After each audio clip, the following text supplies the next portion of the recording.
আজকে আমরা দেখব দশম শ্রেণীর ভূগোল প্রশ্ন সেকেন্ড ইউনিট 2025-এর জন্য আরও একটি প্রশ্নপত্র, যেখানে পূর্ণমান 40, সময় রয়েছে 1 ঘন্টা 30 মিনিট, 1 গুণ 10 রয়েছে। দেখো অপশানগুলো কি বলেছে। বায়ুমণ্ডলে ওজোন গ্যাস কোন স্তরে ঘনীভূত অবস্থায় থাকে? উত্তর হবে স্ট্র্যাটোস্ফিয়ার। বায়ুমণ্ডলে CO2 গ্যাসের পরিমাণ কত?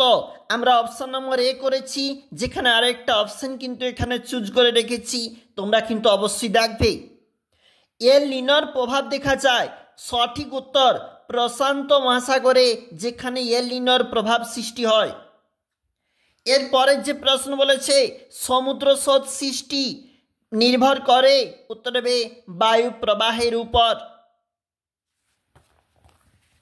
পরের যে পেজ রয়েছে, কোন স্থানে জোয়ার ও ভাটার প্রকৃত ব্যবধান প্রায়?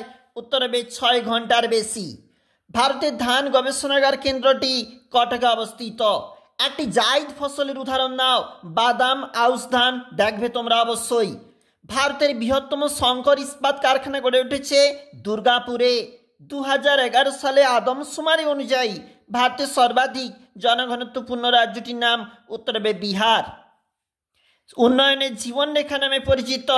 উত্তর হবে জলপথ। পরের প্রশ্ন, বিশাখাপত্তনম ভারতের একমাত্র শুল্কমুক্ত বন্দর? ভুল। লো একটি আর্দ্র শীতল প্রকৃতির বায়ু? ভুল। ভারত মহাসাগরে শৈবাল সাগর দেখা যায়? ভুল। পাট একটি বাগিচা ফসল? তাও ভুল। রয়েছে শূন্যস্থান ধর্মী প্রশ্ন 1 গুণ 2। বায়ুমণ্ডলে উচ্চতা বৃদ্ধির সঙ্গে উষ্ণতা বৃদ্ধি পাওয়াকে উত্তর হবে বৈপরীত্য উত্তাপ বলে। পৃথিবীর কেন্দ্র বহির্মুখী বলের প্রভাবে গৌণ জোয়ার সৃষ্টি হয়। জামনগর পেট্রোরসায়ন শিল্পের জন্য বিখ্যাত। পরের প্রশ্ন, বায়ুমণ্ডলে কোন স্তরে জেট বিমান যাতায়াত করে? উত্তর হবে স্ট্র্যাটোস্ফিয়ার। সামুদ্রিক মাছের প্রধান খাদ্য কি? উত্তর হবে প্ল্যাঙ্কটন। ভারতের সিলিকন ভ্যালি নামে পরিচিত? উত্তর হবে বেঙ্গালুরু।